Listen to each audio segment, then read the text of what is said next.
Join the group of people impacted by seriously simple stuff to get you unstuck. The first book by Tony Coach Curl. Available at Amazon, Tony's Simple Stuff provides the tool for people to master your life and aspirations. 20% of every book sold supports Carter's cause. Way to go, guys. Way to go. Keep it going. Good job, guys.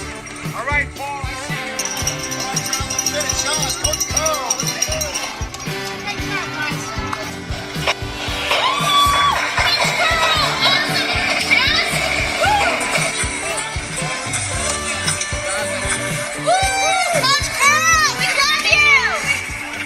Hey there, it's Tony here, and once again, sitting here, well, we actually haven't moved from our last episode, but we're now we made it sound like we had. we're just going to talk a little bit about moving the subjects on, I guess, more so than anything else. So our last podcast, if you haven't caught it, we talked about 2018, 2019, and a lot about Matt's music and who's and where that's heading.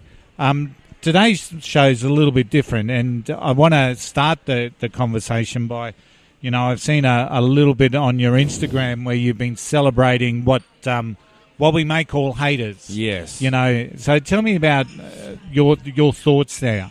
I think, Tony, we're all haters on something. We can't like everything, and I think haters come from you don't know what has happened to that person in that day to make them lash out at you. But you've got to take it on board. Constructive criticism, I think, is the word. Destructive, did you say? Constructive. Constructive, okay. Criticism, Yeah. I decided to read out what they said because I kind of find it funny because I used to get a lot of hate. I knew I was going to get hate on gluten-free. I wanted it. I don't know why. Yeah. I don't know. Everyone's just been so nice lately. It's just too good to be true with my music. So, and I've always got criticised on my voice. I know I'm not the best singer. I got it right at the start, and now I'm getting it again, which is telling me, I did get vocal lessons when I'm not going to come up with excuses on why, make justifications. I sing. It is what it is. You put your voice out there. I mean, a lot of other people, myself included, put my voice out there when I'm in the car by myself. Exactly, and that's like Bob Dylan was playing a gig one day, and if you don't know who Bob Dylan is, do some research, because he didn't have the greatest voice, but he actually wrote Knocking on Heaven's Door and Guns N' Roses, That's been covered everyone probably times. thinks Guns N' Roses Chisel did it. Jimmy Barnes did Probably, it. yeah. Great song, by the way. And I remember he was at a gig and someone said, your voice you suck. And he stopped and said, well, I'm up here doing this. Who are you? And what are you doing? Yeah. And that's it. I think we're all haters. And I found the haters funny. Yeah. There's haters and then there's bullying. And that I got some bullying as well. And I found I was really annoyed at that. They've since deleted their comments. Yeah. They called me big, fat, poof, sook. And I thought, okay, there's hate and then there's bullying. Like, what are we in high school? Yeah. But they've since deleted their comments. And it's all anonymously as well. Like, I didn't know who they were. Like, obviously, I'd know who they were if they told me, but their usernames, I got no idea who they are. But it's funny, our haters are our biggest fans. Yeah. Because every time I get hate, guess whose name gets brought into it? Mr. Ed Sheeran. And everyone knows how much I love him. Yeah. Someone said, there's not going to be a Sheeran-Bailey collab anytime in this dimension. Yeah. They'll give me crap about how many followers I had, and is Ed Sheeran one of them? And they asked about the Dunes, giving me crap about being a big-time movie producer. Yeah. I just had to laugh because I'm like, the Dunes was over a year ago. So, thank you for supporting me. Yeah, pretty much. So... And that's going through. It is. Yeah. It is. It's, it's one... These things take time, projects. It's one man trying to do the movie by himself. Absolutely. I caught up with him in LA a couple of weeks ago, and... Yeah, he's like, dude, I just tell how stressed out, but as much as he loves doing it, it's same with my music, man. Like, I could love to put I'd love to put an album out and a couple of EPs, but it takes time. You can't rush it. Yeah, so in a way, the haters are helping you. They are. Because people see what they're writing and potentially their followers go check out this Matt Bailey dude. Exactly. Funny thing on YouTube at the moment, and don't ask me why I got into this, but there's a guy out there, I'm not going to mention names, they do enough self-promotion on their YouTube channel, but one guy goes out there and debunks things. So things like flat Earth and, fake moon landings and all this sort of conspiracy stuff. Theories. Yeah, conspiracy theory. I've actually got into those lately too. So this guy goes out there and creates a video, cuts up some of these people who are saying we're living on a flat Earth and debunks them. Yeah. But then in the comments, you'll always see the links back to the original video. So in a way, they're helping each other because then the flat earthers come out and debunk him and put links to... So they're all helping each other. Yeah. So I think the conspiracy is that they all ring each other and say, what are we going to do this week? Well, that's the thing. Like, you just it don't know. becomes this commercial thing. Everything's on the internet. It's like, let's fake... a hater, let's fake an apology, let's fake this. Absolutely. Put it on the internet and then you've got everything. And but haters are funny. Yeah. So your EP, is that coming out under Ryan Bailey? Or is it just Matt Bailey? I want Matt Bailey. It sucks because my first EP was under Matthew Bailey and I'm the only Matthew Bailey on Spotify and iTunes. Okay. Unfortunately, Matt Bailey, there's a couple of other songs. Okay, so Matthew Bailey. I don't know. I kind of... The other Matt Bailey hasn't really got that many stuff out. I think the last time he put stuff out was like 2011, so it wasn't... It's not recent. I don't know if he's still going or what, but I just hopefully the more stuff I put out there, it'll kind of push that stuff down and people know that stuff's not me. And that's what tends to happen because I know that there's an actor in London called Tony Curl and he's you could never see him on Google because of all the stuff that I've got out there, which I don't know is a good or a bad thing. but he's now going by his it's Tony Pasca Curl or something, just to try and differentiate. So sincere apologies to him because he seems to be a great actor and deserves every success. But, tell me about... you wanted to have a chat about your dad and what that meant to you. So I'm going to just open the mic up to you now, I guess. So tell me about that. So when I was 13, my dad took his own life, and obviously he's had the biggest impact in my life ever. And I guess it's something people know about me, but it's not something I really speak about too much. Yeah. And to be honest, I'm scared. Okay. And I've spoken a little bit about anxiety. Yeah. But I want to bring the anxiety of my dad's suicide into my music because it is a big thing and I know it will connect with people. Yeah. 100%. And like I said, for your first few years of songwriting was trying to find what kind of songs I write. And, we spoke about gluten-free in part one of the podcast and, it's a funny piss-taker song. Yeah. Because it's easy to write that stuff, Tony. It's easy to write things that are funny. Yeah. It's hard to write stuff about what's real. Yeah. I've written one song and I played it to my mum and she had tears in her eyes, I had tears in my eyes. Wow. So, and I've played it to a few people and it's had the same reaction. And, so... Well, storytelling's huge. Yeah. Storytelling and...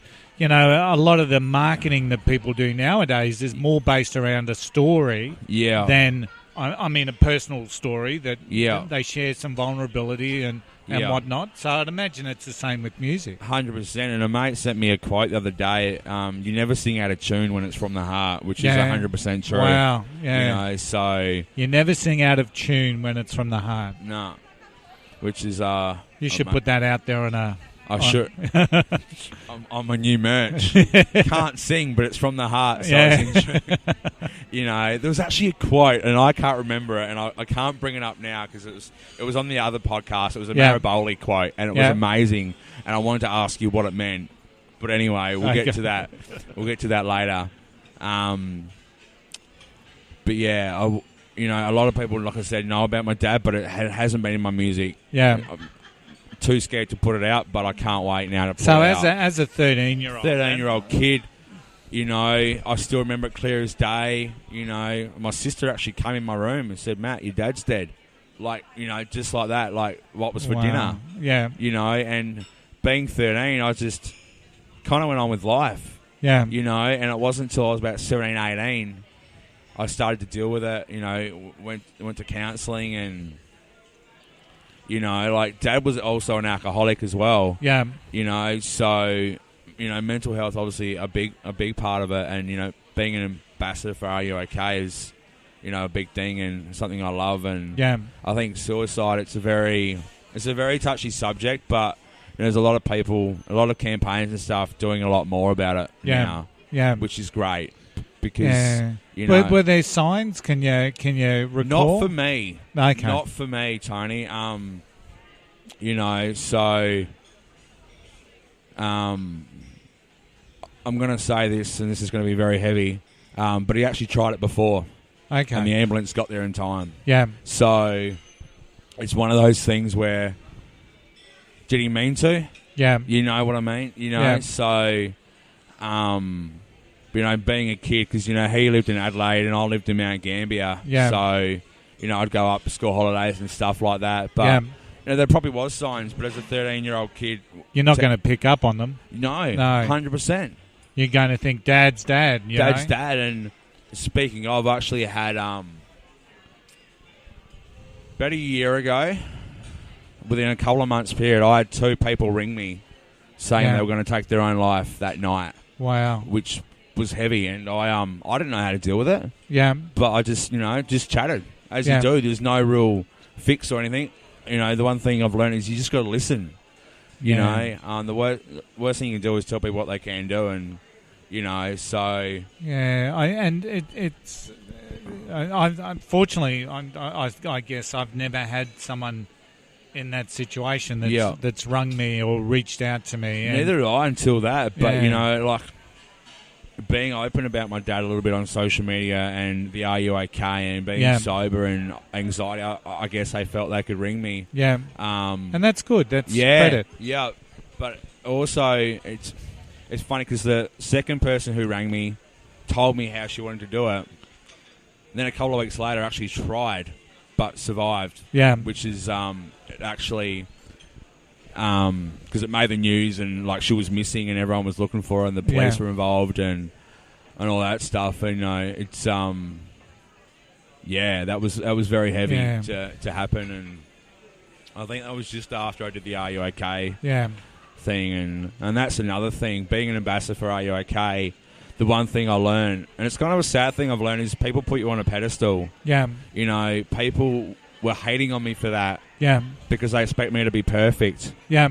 You know, I remember making a little comment on someone's photo. Next thing, they're calling me a wannabe rock star, and they tagged Are You OK? Yeah. On Instagram. I'm like, don't bring them involved. Like, you know...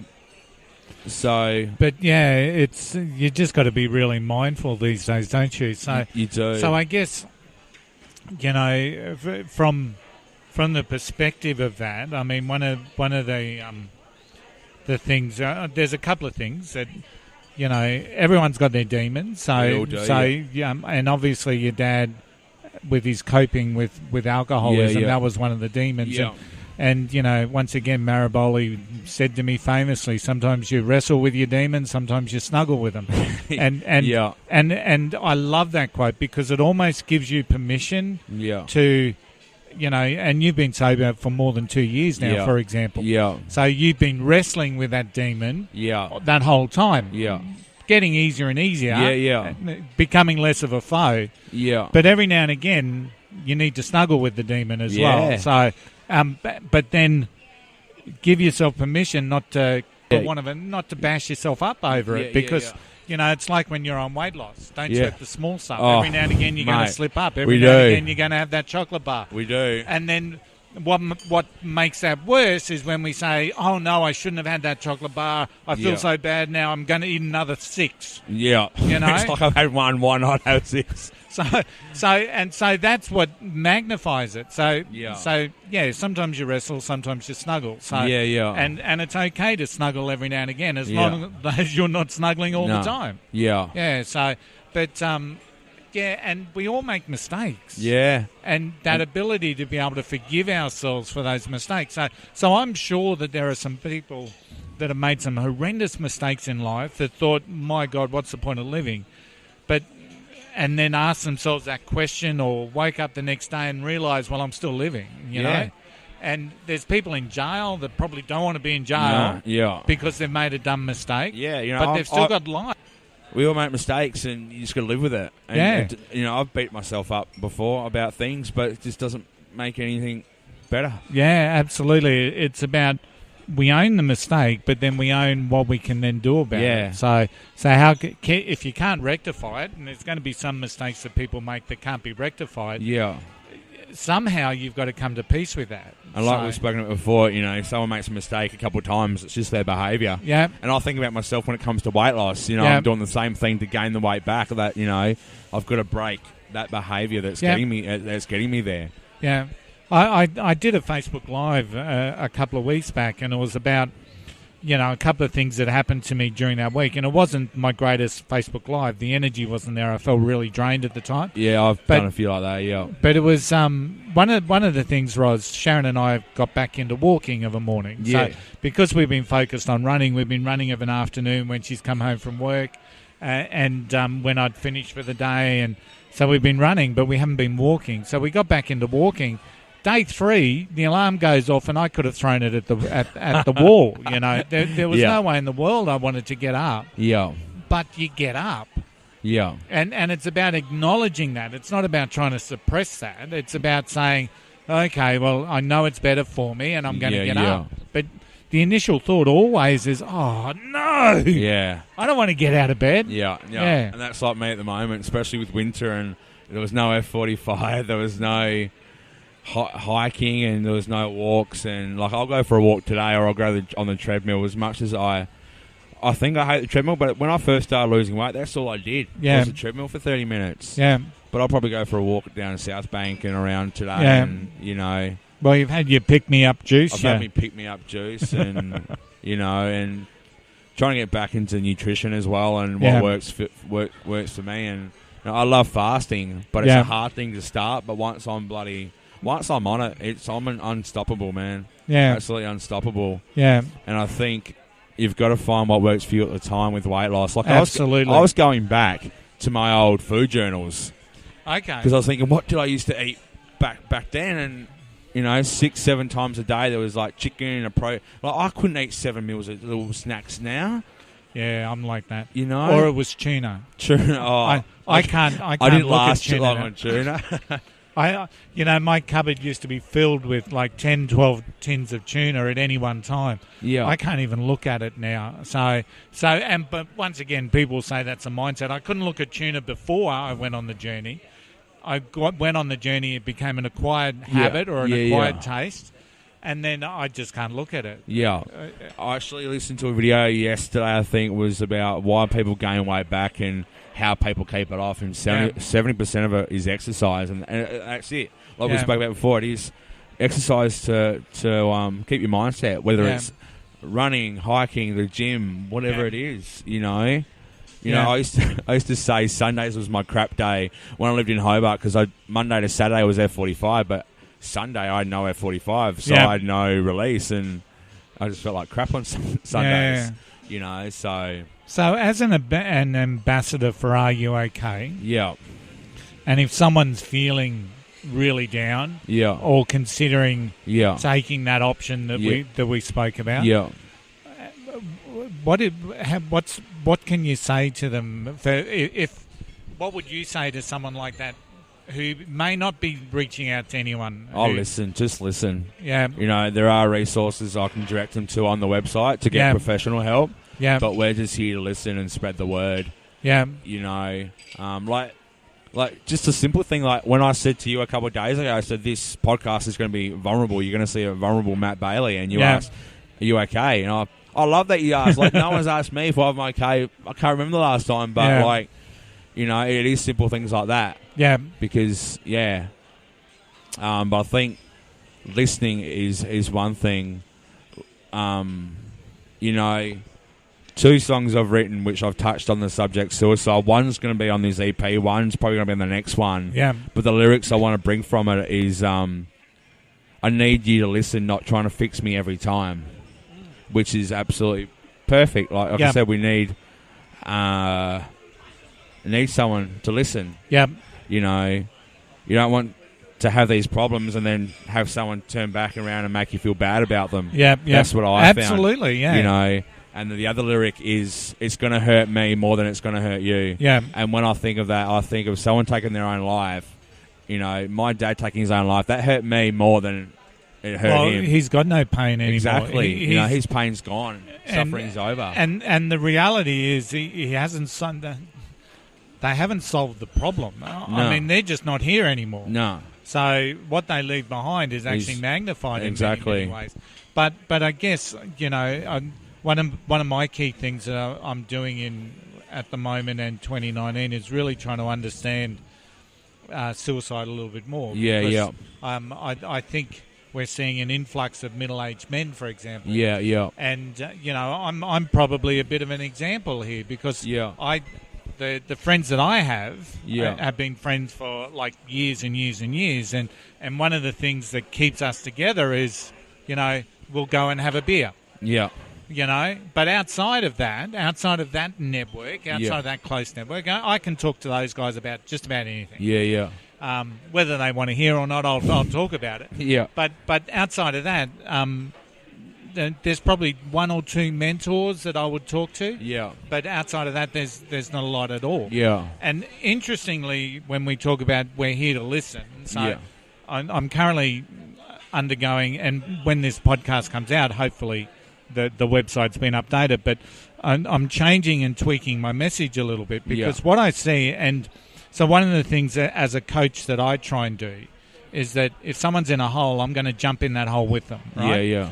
So I see a lot of coaches on the outside of the hole looking in without any clear understanding or reaching in and unable to reach. So even when you reach in from on top of a hole, you're coming from a place of, I know best, I'm going to pull you out. Yeah. But it's not about pulling someone out. It's not. It's about understanding where they are 100%. and let's work this out together. Yeah. And I guess that's part of the message that I really want to share, because people tend to want a coach to say, what do I have to do?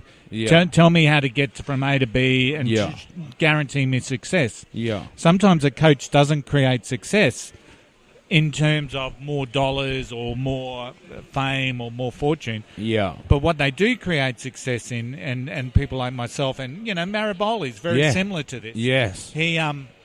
So we create success in people progressing in their life. Yeah. You know, so someone who's hit what they may call the lowest ebb, for them to levitate or go up 2 or 3 levels and be living what many may consider a normal life. And it's funny, someone's rock bottom is someone else's best day. Absolutely. So to me, I think a coach, and obviously part of that concept around listening is very much... We need to understand what's going on in their world. Yeah. And we need...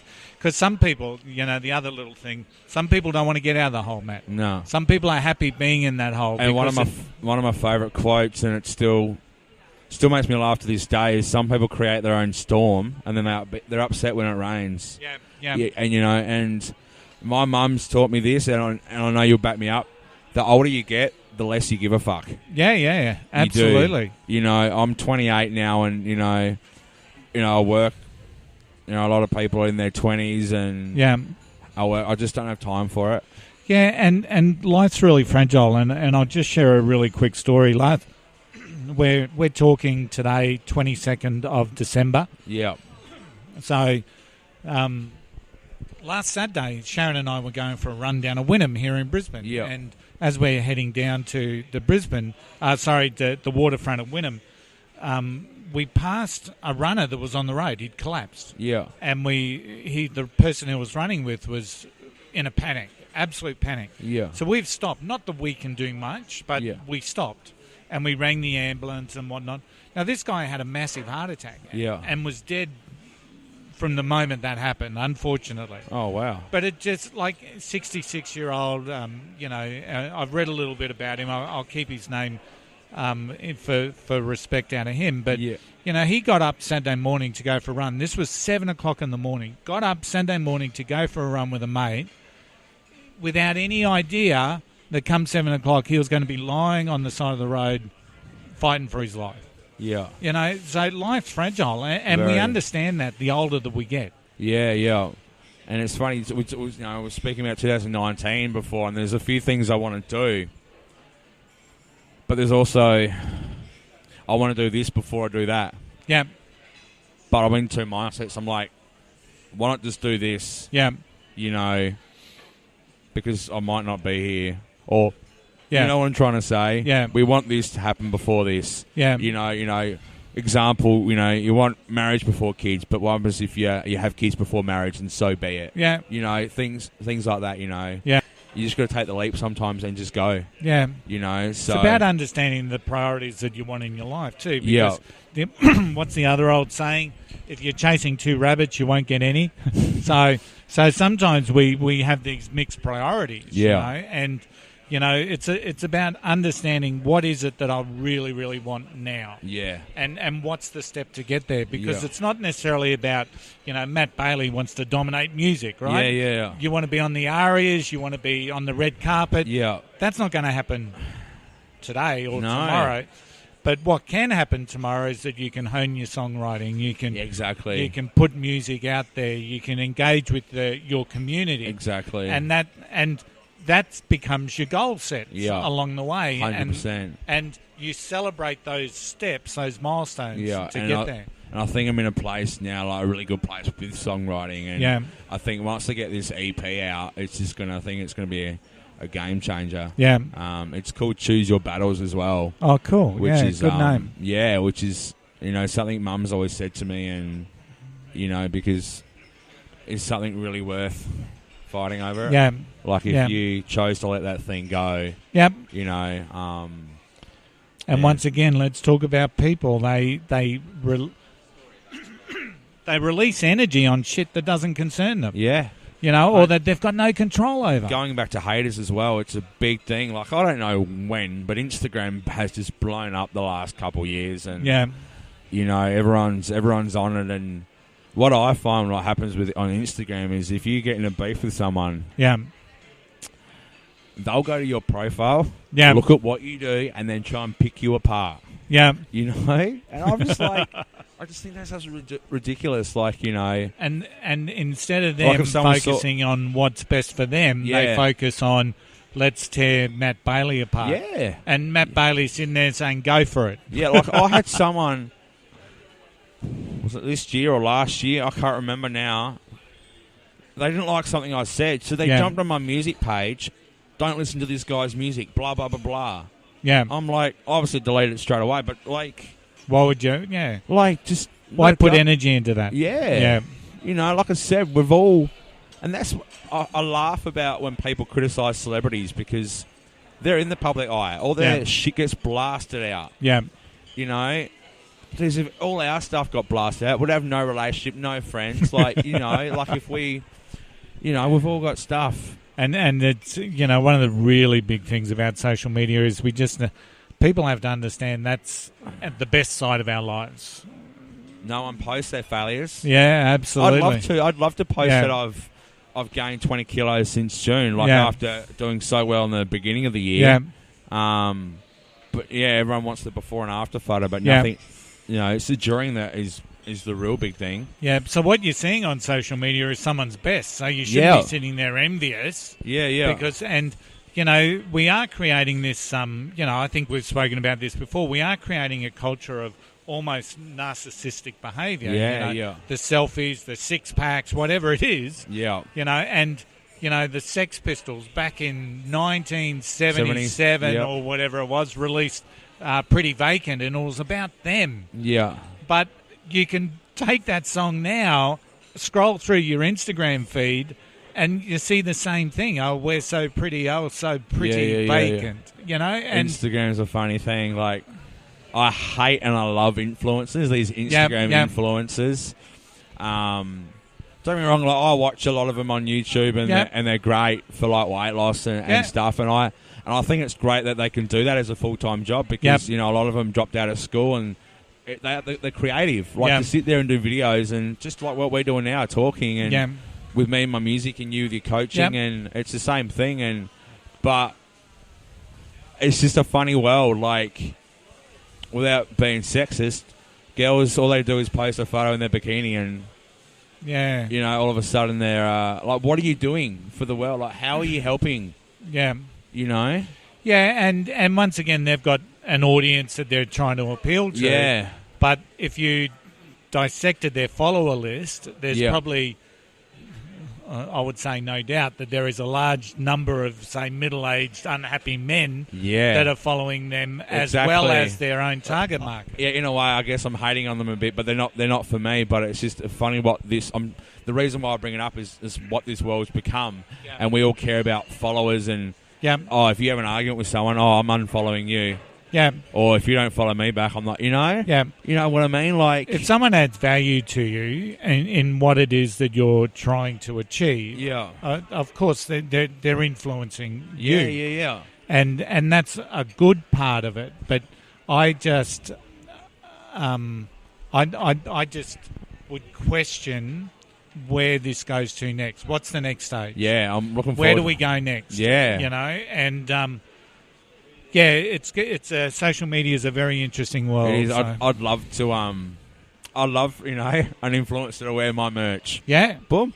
Yeah. That's what they're there for. Yeah. And you know, it's where do we go next? Because it all seems to be the same. Like I said, the selfie and the mirror selfies and there's a real production around it. There is, isn't there? Like, you know, there's, you know, got to get the right angle. I remember when TBT was big. Throwback Thursdays. Yeah. You know, but that seems to I still see the every now and then, but I don't know. I feel like people are just doing it for the gram these days rather than, you know, if your business is online and that's great, but I think, you know, I seen a photo the other day. I can't remember who posted. I think it was David Spade.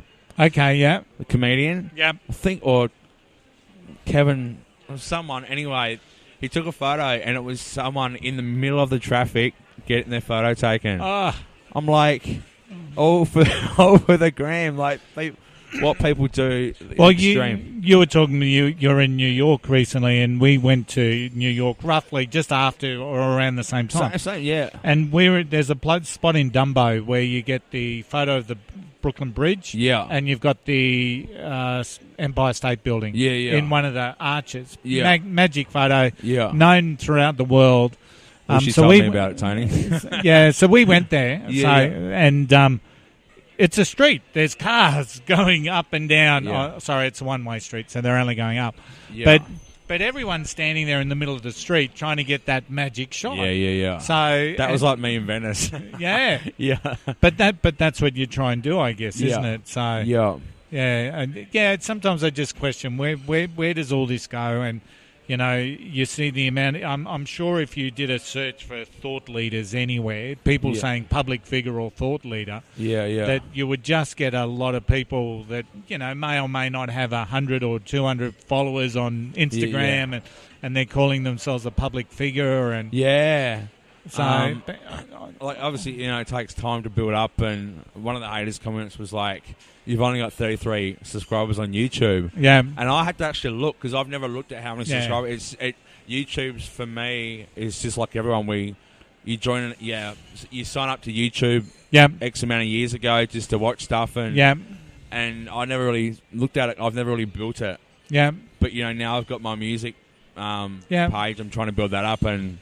Well, I think if ever you want a YouTube channel, you start talking conspiracy theories or debunking or you do what some of the guys do and do, you know, the streaming of the games or there's Logan Paul, millions of followers. Don't get me started on him. Yeah, but I mean, this is what we call influencers now. It's funny. Never know you know about Logan Paul. I was just telling someone about them yesterday, about Jake Paul and Logan Paul. I watched the series that Shane Dawson did on Jake Paul, and they just all their pranks are planned. Yeah, but you wouldn't know that unless they told you. Yeah, you know, like Logan Paul actually put an alligator in the bedroom to surprise their new roommate. But I, you know, one of the things that stood out, two things stand out with me with Logan Paul.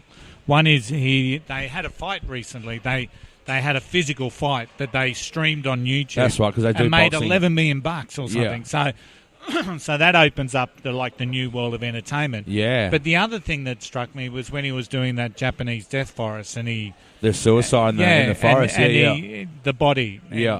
And that really stood out to me, because as an influencer, you've got responsibility. You do. And some of the it would appear that some of the people on YouTube that do have influence, that do have large followers, don't understand that responsibility. No, they don't. They actually don't. And it's dangerous. And it is, and they're so young as well. Like, give them, I don't know, maybe 5 years, and their content will be a lot different. And then they'll probably look back and go, "Oh yeah, I shouldn't have really posted that video." Blah blah blah. And especially when you've got the amount of followers that they do. Yeah. And who would have thought that a kid with a backpack doing a dance like that flock would become like a millionaire and just influence people? Like, who would have thought that? It's crazy though. Just while I've got the thought, go for it. I posted and it was one of my friends over in the US who posted it originally, David Gambrell, but he posted photos of what the nativity scene would look like at Christmas nowadays. Yeah. And you've got the three wise men have shown up with Amazon boxes, Mary and Joseph. Mary's got a Starbucks in her hand. Joseph's got the selfie. Yeah. And it is just so funny. The three wise men show up in Segways. So it is really a funny piss take on what our world is like today. Yeah. And I think you can't fight it either. You've got to go against it. Yeah. Oh, sorry, you've got to go along with it. Yeah. Like, I remember MySpace. I don't know if you had MySpace, but I remember MySpace. MySpace was huge, and then I know Facebook came along. It was at the same time. Like, I knew people who had Facebook accounts back in like 2007, 8, but they never used it. They just signed up and they just left it there. Yeah, because MySpace was the place to be. It was gone, and now that's gone. Yeah. Isn't it a music thing? I think so, yeah. But it's more focused on music than anything else. I don't know if anyone still has it. Yeah. I don't know. They got to reinvent themselves pretty quick, that's for sure. They absolutely do. So my gut feel, and not based on any data or technology, I think we're all getting a bit sick of social media. Yeah, like I said, I deactivated my Facebook 6 months ago. Yeah. As much as I was doing the live videos, they were becoming a little bit exhausting. Yeah. Like, the reason why I had to kind of quit F45, I was just away for work, and it was hard to try and find time to do it, because I'd work and I just want to be alone. Yeah. And I just didn't want to face the world. I just wanted to, I get people ask me what I do on my days off, and I'm like, I play guitar because I'm away, and then I'm home for 2 days. I'm like, all I want to do is play guitar and sing. Yeah. So. Yeah, cool. Yeah, and social media, it is toxic. Yeah. And what really annoys me, and, I've gone through stages where I just don't give a crap, and I'm back at that stage. Like I said, the older you get, the less you care. And what really annoys me about social media, is you message someone, you don't hear back from them for days, or never again, or not at all, but they're uploading on social media. Yeah. And that's always been a really pet hate of mine. I don't know why. And it's a perception thing. If you message them on social media, they'll reply. Yeah. It's like, what's the difference? Anyway. It's a perception thing. The technology is instant, but people aren't. Yeah. So, and, we look at things like texting while driving scenarios nowadays. That's one thing I need to There's kill. a lot of stuff now coming out around that. But, the time is always... the technology is instant, but the person isn't. So they might be having dinner with their parents, and you've texted them, for example, let's get out on the drink tonight or something. Of course, they're not going to answer you. Yeah. But by not answering, people form perceptions. They're ignoring me. Why aren't they answering me? Yeah. Or they could be driving, or they could be here, or they could be there. They could be in the loo. And because we've got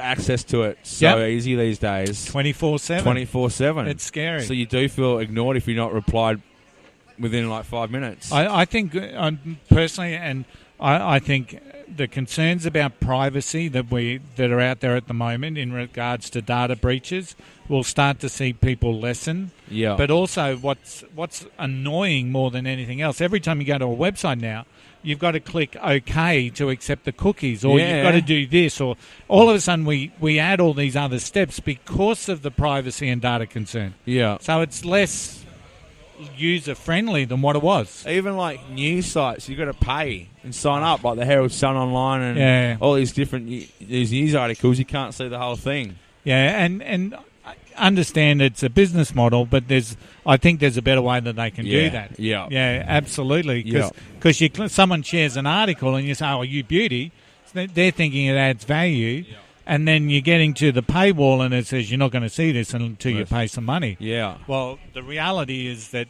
people then click away and go find that article somewhere else. I tried doing that yesterday, but I couldn't find it because the only article was in the Herald Sun and I couldn't find it anywhere else. But maybe today it's somewhere. But to me, once again, there's a business model there that they're not quite embracing. Maybe it's let's share part of it, or give people more reason to sign up as opposed to. So I'd love to be, once I hit the music business full time, whether it's performing, whether it's songwriting, publishing, if I get a deal, here's a bunch of my songs, someone else, whatever. Yeah.